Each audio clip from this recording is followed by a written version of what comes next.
Hi, it's Mark from Top Local Lead Generation, here with Bernie Pollock of the award-winning Pollock Automotive, 16-time winners of Best Auto Repair in Vancouver as voted by other customers. How are you doing today, Bernie? I'm doing very well. So we're going to talk about a little bit of an oldie but classic, I guess, in some ways to some people, the 87 Toyota Celica GTS. There was a brake repair needed on this car. What's the story?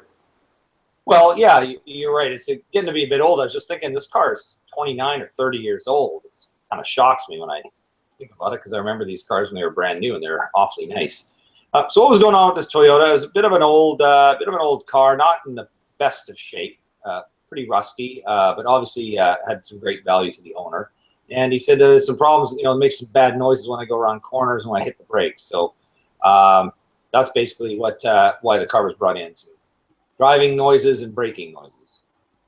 So you did an inspection. What did you find from your inspection? Well, lots of interesting things. I'll start with the good stuff. The back brake pads and rotors were in good shape. Start with that. But the front brakes were worn metal on metal. So that metal on metal means that the brake pads, they have a soft friction material. And when they're worn out, the metal backing plate rubs against the brake rotor, which is solid metal. So that's what metal on metal refers to. So the brakes were worn down that far, which is worn out completely and causes horrible grinding noises. The brake caliper slider pins were seized. We also found it's front wheel drive. We found one of the axle nuts on the left side was loose.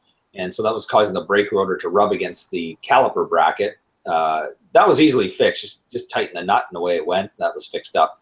But other than that, it required some front brake work. And also the brake hoses were cracked too, which happens when the vehicle gets older. Okay, that's starting to add up to a lot of work for an old car. Was it in good shape? Was it worth fixing?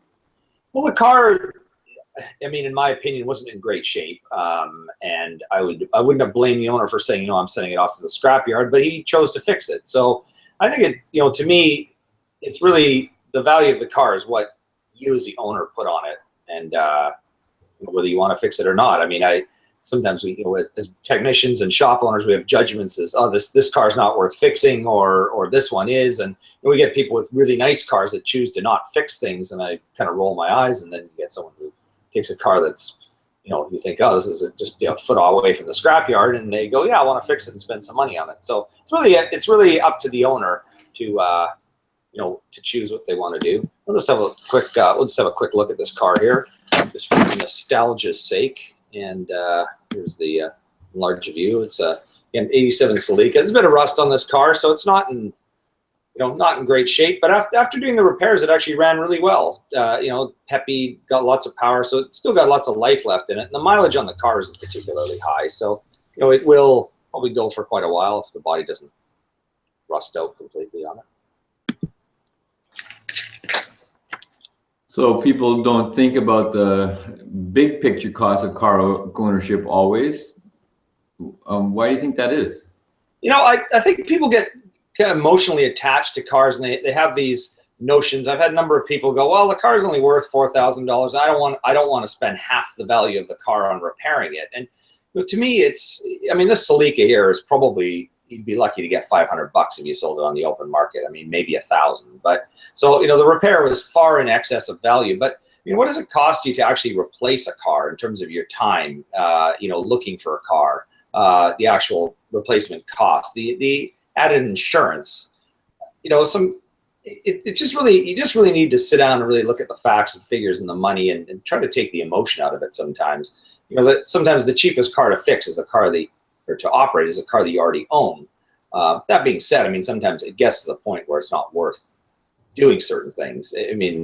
We're quite clear about that, but it's really about, you have to kind of sit and look at the money, and people often go, I don't want to spend $2,000 on that. And then they, $2,000 might be all they spend on a repair in 1 year. If you break that down into monthly payments, that's under $200 a month. Where are you going to buy a new car for that kind of money? You'd be lucky to, making car payments, on the cheapest car is going to cost you $300 a month. And you're probably going to be doing that for the next 10 years. But if you're buying a nice car, which a lot of people are repairing, you might be paying $1,000 a month. So it doesn't cost a lot to repair a car when you really break it down and look at it. So any final thoughts on this service?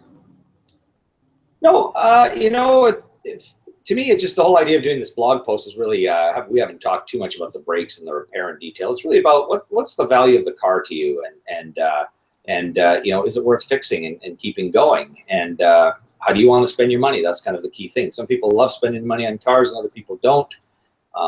We're here to help whichever way you want to go. I'm happy to talk to people and work with them and help them make a decision. So if you need a reliable mechanic who will tell you the truth about your choices and be happy to go with you whatever way you want to go. You want to keep that old gem running forever, they'll help you do that. You want to get a real idea about that new car that you're looking at buying, Bernie's an expert. He's done it for a long time. Give him a call, 604-327-7112, or check out their website, pollockautomotive.com. Thanks, Bernie. Thanks, Mark.